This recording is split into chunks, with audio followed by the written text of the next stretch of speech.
Hi, and welcome to the It Girl podcast. I am here with Mia, my queen, my sweet, sweet Mia. I'm so excited to have you. Thank you for having me. I'm so excited to be You're here. such an It Girl. You think so? I posted something at the beginning of our season, of It Girl season, and said, who do you guys want to see? And I got so many requests for you. Really? Specifically, everyone was like, why have you not had Mia on? And I was like, that's literally a great fucking question. Why have I not had Mia on? I'm here so now. You come highly requested from the people. Wow. Thank you, people. Love it. So I asked you before this what you wanted to talk about, and we decided on doing a dating episode. Yes. So I have a ton of dating questions for you. Okay, amazing. I want a little bit of your career and just a little bit of advice for the girlies that are listening, because you are a strong, independent career woman also. But I love your dating advice, and you have way better dating advice than I do. So You said it, not me, Bailey Taylor. yeah, no one ever listened to me about anything I say about men ever. Listen to me. So this is like, you're like my sister who gives me the good dating advice. So we're going to share that with the people today. Before we begin, where did you grow up? And what were you like growing up? Okay. I love this question. I grew up in Chicago. I grew up on the south side of Chicago. Shout out to Chicago. I was a bit of a tomboy. I grew up around all boys. And I was kind of a awkward but really funny kid. I didn't take myself too serious. In fact, I remember in the 5th grade, I'll never forget this. My teacher made us go around and say something we liked about another classmate. And this boy that I had a crush on said, what I like so much about me is it seems like she doesn't take her life too serious. I said, that is not a compliment. Okay. How old? I was like 5th grade. That's crazy. Yeah. So I've always been a sweetheart. I've always been really loving and fun. And apparently in the 5th grade, I wasn't taking my life too serious either. So, but I like that you don't take things seriously in the right way. Like, you're not, I am always stressed about something stupid and you're like, it's not real. All the time. I'm like, Bailey. All the time. All the time. Stop. You're like, you're okay. Literally everything's fine. You need to relax. So I like that for you. And I think it's good that you've carried that into adulthood. I think that's one of your strongest attributes. I wonder where that man is today. When did New York enter the picture for you? How did you end up in New York from Chicago? I came here for school when I took a year off. I didn't actually take a year off. My family didn't play that. I went to school in Chicago for a year because I'm like, I don't really know what I want to do. Like, I don't really want to go to a state school. That didn't feel right to me. Or like, I didn't want to go to some school in the middle of nowhere.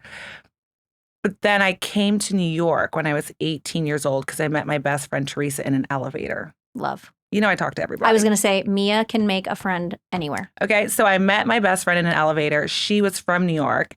And so I visited her during the holidays when she like came home for college because it was, she was in Chicago, lived in New York, came home for the holidays. I had the time of my life. There was something energetically that happened when I came to New York where I'm like, I am supposed to be here. Like every fiber of my body, I knew I was meant to be here. And so I'm like, okay, I can't just like move to New York. My parents are going to be like, no, we do school in this family.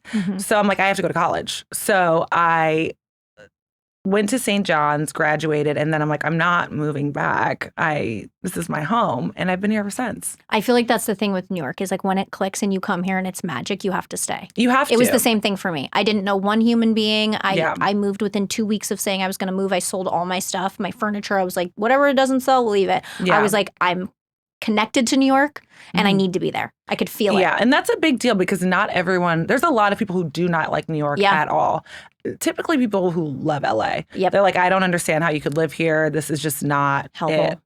But if you love New York and you have that calling, I think it's important for you to answer it and have that experience living here because it's like no city in the world. I agree entirely. Do you think that being a successful woman like yourself makes dating easier or harder? I think it makes the dating pool smaller. You know, like I need to be with someone who's at my level or higher. Ooh, okay, we're going to get into that. Yeah, and it's like that dating pool gets smaller and smaller and smaller, especially as you get older. It just, you know, not everyone's got their shit together. Preach it. Preach it. It is, yes, 100%. Give me your current assessment of dating in New York. How bad is it? Do you enjoy it? Are you liking dating? How are you feeling? Well, I'm freshly single, as you know. Yes. I'm enjoying it. But I'm also such an extrovert, and I love going up to men and approaching them. I know that's a hot take. Literally and like, my worst fucking nightmare. No, I love it. I like to be the aggressor. I like to be in control. So Ooh, like it to me, I like this. yes, like it's cool. First of all, men don't come up to women anymore. No, It's not a thing. this is a huge thing. I talk about this. I believe this. They literally will stare at you all night and they will never come up and say a word. It's very bizarre. Very. They used to. It used to be like, go away, dude, go away. Now, That's all stopped. It's those damn phones. it is. I blame everything on it. And okay, so that's my experience. Men are not coming up to women in New York. It's very strange. I don't understand why. And if for some reason a man comes across this podcast today, start going up to women. Like, we want to be approached. Yes. And I don't mean just any man, because like there are certain men that you have no business wanting to talk to me. We would I've never seen it. Stop laughing back there.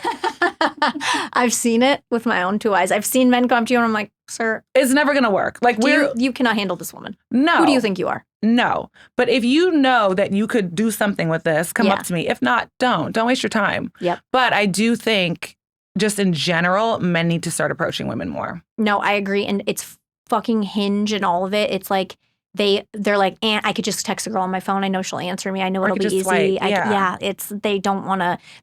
They don't want the rejection. They don't want to put themselves out there.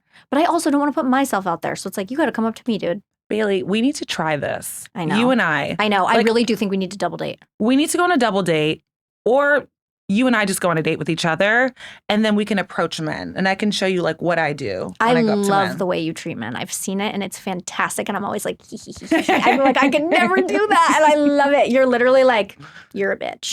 And they're like, I am. I'm like, where do I you know want me to you go? are. And you're like, go get me a drink. And they're like, okay, I'll be back in 5 seconds. And I'm like, and I'm literally like, me. Because it's just fun. It's like, Yeah. oh my gosh, like we don't need to take everything so serious. Yeah. Dating, yes, sure. But if I'm first meeting someone at a bar, like, yeah, like let's have fun a little bit. Let's have some banter. And also let's see if you can handle my banter. Yeah. I'm literally like, I can already tell we're not going to get married. Just go away. Bailey. I know. I'm like, you jump there? Yes, every time. I'm like, We have am to I figure- going we to don't marry e- you? We don't even know this man's middle name. Literally. Mary.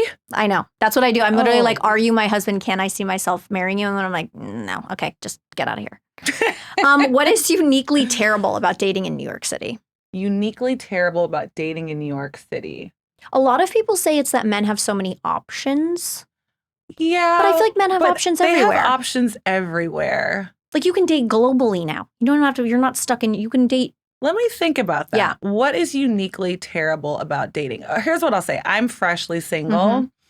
and this is my first time dating in New York in a long time. With that, I will say I think men, yes, they have a lot of options here, but I also just think men in New York have like Peter Pan syndrome. They don't want to grow up. It's Mhm. very strange. I'm like, my man, you're 40. Literally. You have grays. Yep. You're balding. Grow Yep. up. And You they're know like, what I I mean? want to have fun. I want to do this. I want to try this. And I'm like, Mm-mm. is that not? You've been doing that for 25 years. Are you not tired? Your hairline is. You see what I'm saying? Like, it's very strange. I feel like this is a very New York specific thing. Yeah. Men do not want to grow up. They don't want to take the next step. They just want to stay in this like 29 to 35-year-old, not even 35, 29 to 32. It's like they get stunted there. It's very strange. I agree with you wholeheartedly. Mhm. Every guy, I'll go on a date with a guy that's 36. And he's like, well, I just, I'm having fun. And I'm like, what do you mean? Like, I'm like- literally, what do you mean? And what they mean by having fun is I'm sleeping with 10 people. And I'm going to either, that number's only going to go up. It's not going to go down. And I'm But just that's like, what I mean. And so then on the other end, you get these like 50-year-old men who then start dating 20-some-year-old girls. Mhm. It's an issue here. It is an issue. That you hit the nail on the head perfectly. Why do you think situationships have become so normalized? I feel like that's another thing in New York City. It's like, Yes. this is the situationship capital. This is a situationship capital. Everyone has a situationship. Yep. And if you're saying you don't, you're lying. I have one.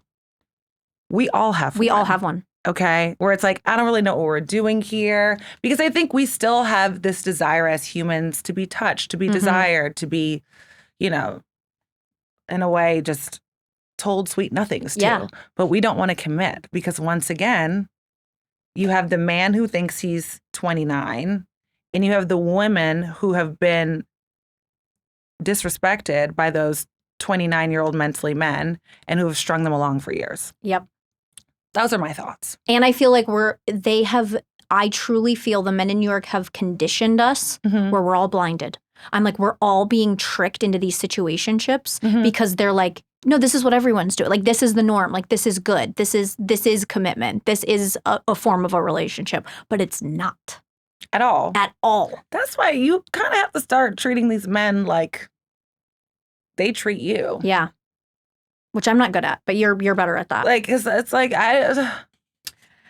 What have you learned? This is a great one because I feel like I do this and you're good at being like, no, like that is not real. Mhm. Is what have you learned about the difference between someone who likes you and someone who likes access to you? you will know right away if a man likes you.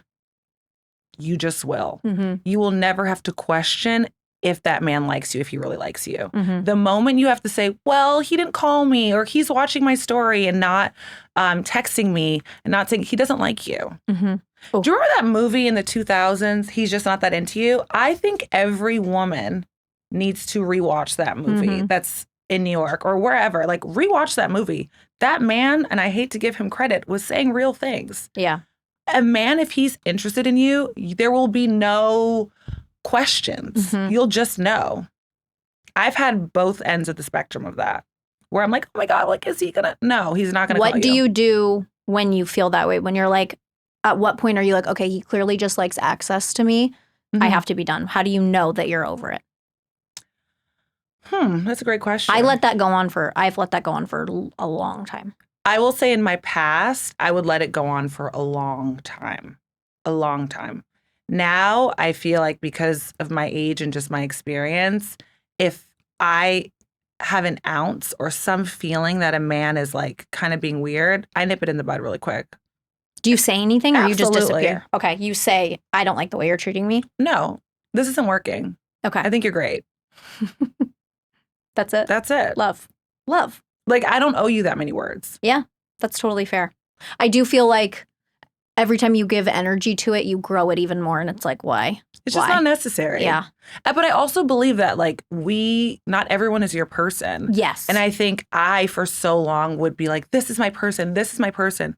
Maybe this is your person right now in your life, but that doesn't mean that that's your forever guy. Mm-hmm. And we have to be okay as women, because they do whatever they're going to do. But we have to be okay with knowing when to step away and be like, okay, this just was like a moment of my life, but this is not supposed to be forever. That is one thing I've gotten so much better about is I'm like, okay, that's not my person. Yeah. Like, I don't try to convince myself. I may still let it drag out because I like the attention or whatever it is at the time. Mm-hmm. But I am so much quicker. I feel like it's maybe an age thing where I'm like, oh, not my person. Yeah. And I can know within a week. I'm like, oh, this is never going to work out. I can already tell this is not my man. And that's okay. Yeah. And that's totally fine. But you know what's also changed my perspective a lot is that I recently froze my eggs. And now I don't have this like stress of a timeline and like trying to like look at someone and be like, well, let's like, maybe if he does this, that'll be different. Like, no, it's just not going to work. Yeah. We're not supposed to be together. We're cool. I've had great conversations with Lindsay about that too. Yeah. Her being like, I have a child. I'm not chasing after that now. Yeah. So now it's so much easier just to be like, don't care. Like, I don't need this for anything. Like what we need them for is children. And it's like, your eggs are fun. Don't need you. But I will say in the same breath, now I'm dating a lot more intentionally. I love that. I'm running a very strict program over here is what I'm saying. I don't doubt that for 1 second. Very strict. I'm like, these are my intentions. This is what I want in the next 5 years of my life. If this is not what you want, this has been a great drinks and catch up. We don't need to speak to each other like this anymore. You know what I mean? Like, we can just be friends. That. We can be cool, but like, you're not going to be my future husband. Do you stay friends with guys you go on failed dates with? You know, you try, but like what? I don't try. Try is so strong. When I say friends, it's like if we're in the same space, I'll give you a head nod. Okay. You know, like we don't need to be. We're not gonna be friends, but like I will say what's up to you with the head. But I've tried to keep like Hinge dates or whatever that I'm like, you were great, like we got along so well, or like you're so. They just try to sleep with you over and over and over and Bailey, over and over again. Let me tell you something. You've got enough friends. You don't need to be friends with men who want to sleep with you. Thank you. Like for what? And I hear you, and I clock that. And unless it's out of your boredom and you want attention, I just thought like I was obligated to be like I just thought like, oh, if you meet people, you should say like you like and you like them, you should stay friends with them. But then I realized, you know what, they're kind of just draining my energy. And you're right, I have too many wasting friends. my time. Wasting you have time. enough friends. You don't need any more friends. I do. Do you ever downplay your career when you're dating men? Mm-mm. Okay, good. Never. I want them to know. I kind of drop the bomb too. I'm kind of like, I'm busy. I'm successful. I don't need anything from you. But I actually am very busy. Yeah. I don't have time. And here's what I'll say. I do not have time to do anything. I barely see my friends right now. Yep, that's how busy I am. I get it. If I am taking the time to hang out with a man, it better be good. It better be worth it. Yeah. And I'm not holding back. Like, yes, I'm busy. I don't have time. I'm choosing to spend my time with you. Make it worth my while. Mm-hmm. Be sweet to me. Be kind to me. Be respectful. Or I'm not doing this. No, I literally sit down and I'm like, okay. And ask questions. Yeah. Ugh, like I feel like I need to go on like a man's podcast and be like, this is what women want. Ask her questions about herself. Yeah. Why don't men do that? And I hate the like, do you have siblings? I'm like, give me more. Why? Why does it matter if I have siblings? Literally. Yes, I do. What else? Exactly. It's like, you're not going to meet them. It doesn't matter. You don't need to know. No, I agree completely. I'm like, we don't know each other. You can tell the difference when they're like genuinely interested in like your life. Or they're just checking boxes. So literally, I'm like, how many first dates have you been on? Mm. Do you think men love the idea of dating ambitious women until her career starts inconveniencing them? I think men like the idea of dating successful women. Mm-hmm. And I think it's like every man is different, right? Mm-hmm. I've seen some men, not in my experience, but I've had girlfriends who are super successful and date men who are not as successful as they are. Who are not as successful as they are. Resentment. And they're very, very resentful mm-hmm. of them. I've had that. And like all of my friends are bosses. Like they all have incredible jobs.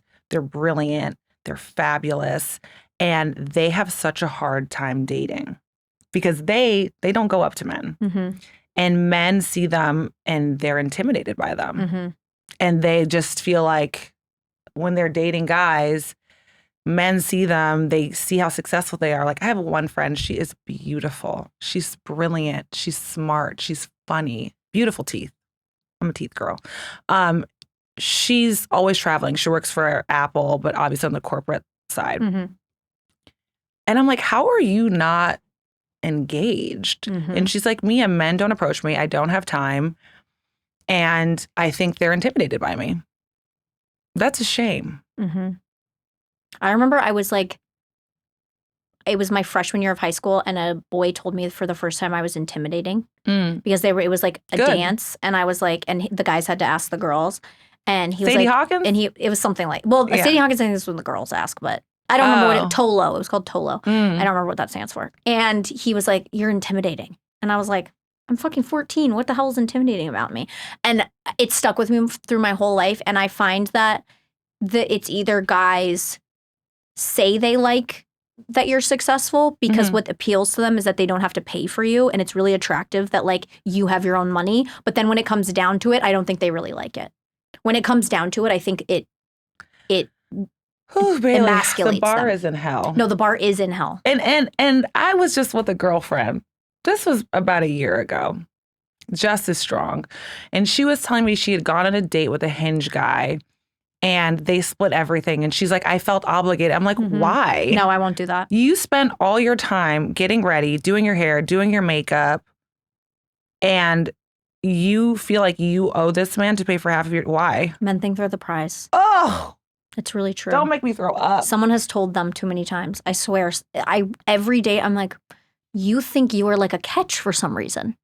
I'm like, you're not super interesting. Some men are catches. Some are. But a lot of them are not the prize. If you're on your 5,000th Hinge date, you're not that much of a catch. Somebody would have caught you. And you've got to ask yourself why. Exactly. I'm like, when they tell me about their dating life, I'm like, do you think there's a reason you keep finding yourself in this position? I'm like, I maybe go on a date a month, maybe. If you're on a date multiple times a week, every day of your week is filled with, like, there was a guy who was like, oh, Wednesday are my Hinge date nights. And I was like. That is so unattractive. I know. And and also, we were why on a do you date have on a so Wednesday? much time? To me, that would turn me off so much because why do you have so much time to be going on dates 6 nights a week? Mm-hmm. Don't you have to be up for work? Mm-hmm. Do something. I agree. But I'm like, if you've had this little like arrangement for like a year where Wednesdays you're just hitting the hinge dates, I'm like, don't you think if none of them have stuck, it might be a you problem? Mm. But they don't think that.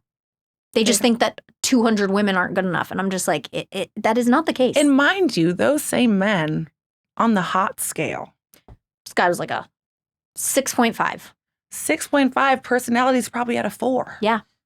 I was like, you definitely have a drinking problem. And he has a drinking And he didn't problem. like that I said that. I was like, well, do you want me to be honest with you? You said that on your first date? It was like the second or third, but...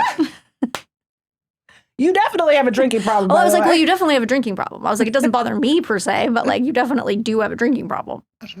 Like I was like, every activity he would talk about, so he would bring funny. up like, oh, but then we're going to go grab beers after, and then we're going to go drink after. And I was like, is there any activity? I don't think you've ever described an activity to me that you do that doesn't involve alcohol. And he's like, well, we drink when we do everything. And I was like, I think you have a drinking problem.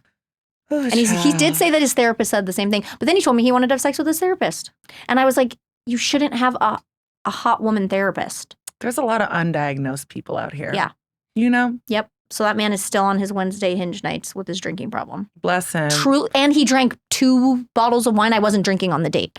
He drank 2 bottles of wine on your date? He drank 2 full bottles of wine on the date. It By was the end just of the you date, two? yes. By the end of the date, he was lit. Lit by the end of the date. Like, wasn't even walking in a straight line. And I was dead sober. Can I tell you, I don't like seeing a man too drunk. No, it's really gross. Because to me, that means you don't have control over your body or yourself. And they it get just, very like, whiny and like needy. And I'm like, what is just this? in general, they're I'm like what that. what did this do to you? Like, Ugh. I'm like, you drink too much wine, girl. Girl. Literally. By the end, I was like, you're getting very needy. You're getting very whiny. And just like, I need a man to like be stoic and make me feel What's he safe. going to do if somebody tries to mug me on the street when he's that drunk? Kiss him? Exactly. I was like, don't worry, I got us. I had to like get us back. Oh my God, that would turn me off so Yeah. much. I hope you deleted and blocked his number. I didn't. Oh, Bailey. Just in case, maybe in the middle Just of the in case night. what? In the middle of the night, I get lonely on a Saturday. No, we have got to start blocking and deleting men that are not good guys for us. I blocked a man 2 days ago that was like months and months in the making, and I finally did it. Oh, Proud of you. You know who he is. You Penis said face? yes. Yes. Blocked, finally. Thank God. Finally. I was like, you know what? Can't do it anymore. I was like, Good I for feel you. like... Delete his number right now. Okay. It's in my phone as loser. Delete loser's number so you Okay, don't even know I'm gonna how. do it So right you now. can't even unblock him. I'm going to do it right now. Literally, Please. I'm not joking. It says loser. Delete it. Loser. Just don't show his phone number. Okay, wait. Delete his number. Edit. Bailey, I want more for you. Delete contact. Go ahead. Ready? Gone. And Baby I've already step. deleted our text, so I don't even have it anywhere to like get to it. Baby steps. Boom. I love that for you. Okay. Well, this is the perfect segue into our next segment called Mia's Dating Advice. Okay. So I'm going to give you hypothetical situations, Mhm. and you tell me what you would do or what you would say to a girl if she came to you and brought this to you. Mhm.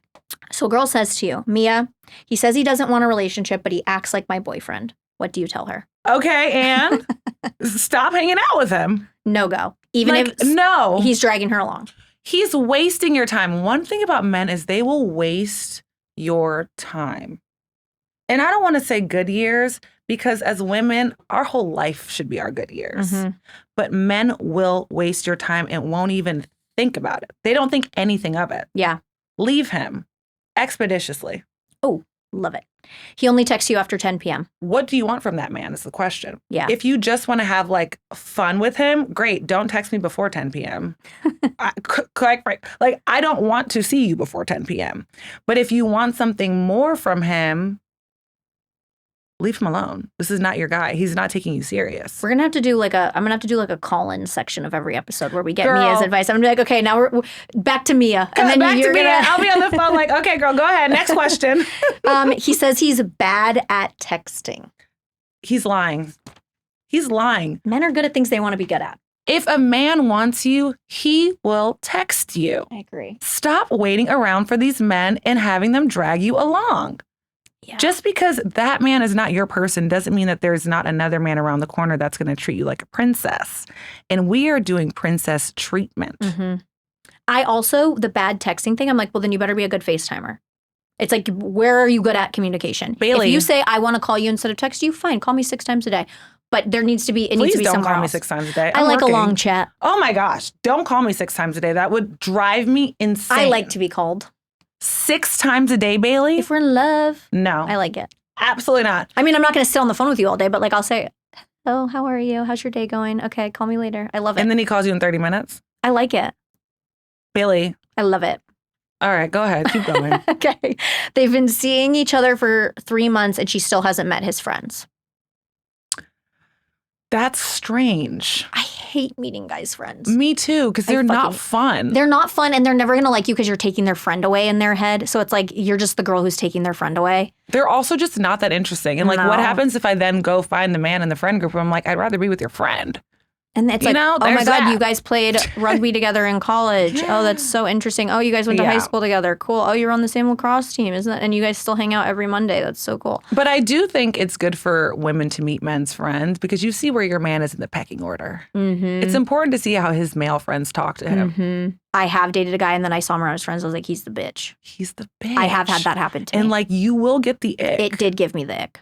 It did. So I think it's actually kind of important. I agree with this. This is a great piece of advice. Yep. I like that. He ended, you kind of talked about this already, but he ended things, but he still watches every story. Meaningless? Meaningless. Who cares? Yeah. He says he wants to see where it goes. Leave him alone. He wants to just have sex with you. He wants to have sex with you. Men who want to be with you and who see a future with you, you will know. Mm-hmm. There won't be any mystery. Men are very simple creatures. There will be zero mystery if a man is looking at you like that. I do feel like we give them so much credit where I'm like, you gotta, God. Like, I'm like, does he mean this? Did he mean, he meant exactly what he said. He literally meant exactly what he said. He only makes plans last minute. Well, he's either extremely disorganized, really inconsiderate, or his plans fell through. And to me, those are all negative things, right? So I would say no. The guy with the drinking problem, he would always text me and I'd be like, I can clearly see that you had plans that didn't work out and you're filling me in this. Like I'm taking someone else's spot at dinner. To me, I need at least 24 hours. I agree. Like that's, especially in the beginning. I think when you're dating someone for a while, yeah, sure, you can text me, what are your plans this evening? But like if we're just starting out, do not text me and ask me at 6 p.m. what are my dinner plans. You're bored. Yeah, I agree with that. It is inconsiderate. It's rude. Her friends hate him, but she loves him. Why do your friends hate him? And like we as women, Jesus, there is a reason. Our friends know us very well. Our friends know what we deserve. Our friends look at us the way we should be looking at ourselves. Like prizes. If your girlfriends are looking around and being like, this guy is a jerk, he's not good enough for you, listen. Yeah. They're not doing it because they're jealous. They're doing it because they care about you. Yeah. There has never been a man that like Levi hated that she wasn't right about in the end. Never. She's never hated a guy that I'm like, I'm going to stick by him. Me. She's always, by the end, I'm like, okay, queen. Yeah. No, you hit the nail on the head on that one. She's scared to end a situationship because she thinks being alone will feel worse. That's me. I just don't like being alone. Okay, well, we need to talk about therapy. Hey, I saw my therapist last night. Thank God. And I see her again tomorrow. Thank God. I told her I needed a two-parter. We had a long week. Well, I haven't even gotten to the worst. I was like, buckle up, girl. Thursday's going to be a rough call. I will say it's healthy to be alone. And if you can't be alone, you need to figure out why and what that looks like. Like what is happening inside of you that you don't feel comfortable sitting with yourself. That has nothing to do with a man. It has to do with you. Yep. You are so fucking right. Wow. So right. Women are going to really resonate with this, I think. I hope, or they'll hate it. And like, no, they're going to. If you hate it, don't say it to me because I'll block you. I like your tough love. It's like, it's the shit I need to hear. Like if I wouldn't be, I don't think women in general would be asking or seeking out advice if they didn't want to change it. Like I'm not. Were these real questions? No. Oh, thank God. No. I'm like, girl, is everybody okay? These are hypothetical questions. Okay. But honestly, when I do dating episodes and I do ask people questions, this is literally what I've been in a 2-year situationship. What do I do? He never answers me. What do I do? Bailey, like it's the exact same questions. Next time, call me. We're going to have to start doing a phone in Mia and we're going to do like a dating question or something or just a life advice question that you answer for the girlies because please, it's necessary. Call me. What is your advice for someone who keeps choosing emotionally unavailable people? Therapy. What's something every single woman in New York needs to hear? That if he wanted to, he would. It hurts, but it's true. It's a stab, but it's true. Okay, moving on because we're another thing. Yes, hit me. Stop turning red flags pink. Yeah, I do that. We have got to stop looking at men with rose-colored glasses. Men are very black and white. They're not that complicated of creatures. Mm-hmm. If this is what he's showing you, this is what he is. Let's not try and meet in the middle and make him look better than he actually is. And this is him putting on his best front. In 10 years when you're married to him, he's not going to give a shit about impressing you. So if like he's doing something annoying now, it's only going to get 10 times worse when he feels he has you and you're stuck with him because you've had a baby with him and you're married to him. Fear. They get worse. That I believe. I do think you should take whatever it is they're showing you and multiply it by 50, and that's what you're signing up for. I couldn't agree with you more. Because they are we trying. Finally agree on something, Bailey. That I do agree. I'm always like, God, you'd be a terrible husband. Because I'm like, holy shit, this is you trying to make me like you. Imagine if I was stuck with you. The courting time is so important. Mm-hmm. Because you see a man at his absolute best. Mm-hmm. I agree. I feel like this is like one of those red pill podcasts. You know what I mean? Where the man is like, if a woman is testing my patience, she has to be disciplined in a certain way. You know what I mean? Like, I feel like me giving advice right now sounds like that, but obviously a lot better. What does looking for a partner look like for you now? What has changed? What are you looking for that's different than the last time you were in the dating pool? I'm running a strict program now. Strict. I'm like, I know what I want. I am not giving men grace anymore. Like, if you are not meeting those boxes and checking those boxes that I need, I'm not wasting my time with you. I am a woman in her mid-30s who's successful, who I came from nothing. I don't have anyone to fall back on. Mm-hmm. I don't need to waste time with men who are not good enough for me. Mm-hmm. I'm not trying to put a man who's a circle into a square anymore. Mm-hmm. I would rather be alone than have a man waste my time ever again. That is the one place I'm trying to get to, is I'd rather be alone. Because that's the one place where I know everything, but like when it comes to applying it, I'm like, but I just don't want to be alone. Mm-mm. So like I'll keep them around. But I need to get to that point of like, I'd rather be fucking alone. But I also think when you're alone, it allows you to open your heart up to find someone else. Like if you are in a situationship for years and years and there's just that male energy around you still, no. They do hold you back. They hold you back. That was what led me to the blocking, is I finally felt in my soul, I was like, this is holding me back. I don't think it is, but it is. I'm like, how real can I really get with someone else when I have this like thing over here that like keeps my mind moving back? It's blocking you. It's blocking your greatness. It is. And to me, my thoughts with men now is like, let the cream rise to the top. Mm-hmm. I like that. Who's going to treat me like a princess? Who's going to be kind to me? Who's going to be nurturing to me, love me, meet me where I am, and want to grow together and not grow apart? If you're not doing those things, it's not going to work. So let the cream rise to the top. Outside of dating, what are you building toward in the next few years, Mia? My real estate career. I really want to also write a book eventually. Like a memoir or? I think a memoir. I have a lot of lore in my life. I've had and I say that in the most humble way. No, you have every right to say you have a lot of lore. You have a lot of lore. You know, you've experienced things people probably experience in their 50s. You know what I mean? Like you've experienced a lot in a short amount of time. So what you have to say is just as valuable as someone who's more is at the end and ready to reflect. You're ready to reflect. I'm ready to reflect. Yeah.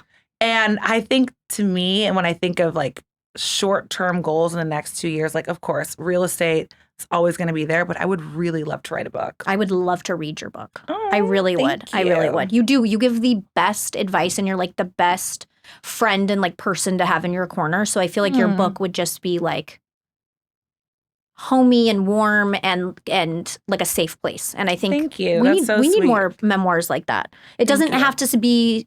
I'm all about media that's not salacious. I don't think things have to be salacious to be interesting. No. And I think you're just interesting enough on your own. Wow, thank you for the compliment. Okay, speak something into existence. I make everybody speak something into existence. It could be a dating thing. It could be even your book if you want it to be, but just something that you want to look back on this podcast and go, I said it was going to happen and it happened. I am married to the most amazing man who adores me. I have 3 beautiful, healthy kids. I have an amazing house upstate where I have like windows in my kitchen and fireplaces in every room, and I'm in peace. Oh, I love that. Speaking peace into existence is wonderful. Yes. Wonderful. That's happening. I already see it. It's literally done. It is written. Thank you. And my last question, my sweet Mia, who is your ultimate it girl and why does she inspire you? My mom. She'll always be my ultimate it girl because she was selfless and so loving and so fun and so grounded. So she'll always be my number one it girl. I love that. That's what the message behind having an it girl is really supposed to be. Is it's like every girl grew up looking at someone and thinking, you're so beautiful. I want to be like you. You're so smart. I want to be like you. We all got our taste and our interest and our humor from another woman that we saw, whether it be a celebrity or our mom or our aunt. So that's really what the heart and the ethos of It Girl is like, who was that woman? And I love that it was your mom. I love that. And I know she's here and I know she's proud of you. She sure is. Would you like to shout out your socials for us? Oh, which camera should I look at? This one? That one. Hi, guys. My name is Mia Calabrese. If you liked what you heard today, my Instagram is Mia G Calabrese, and my TikTok, I believe, is the same. Amazing. Go follow Mia right now. Get more. You need her life advice. I can't live without it. I am at Bailey T. Taylor. We are at It Girl the series, and we will be back next week with another It Girl. Thank you so much, Mia. It Girl.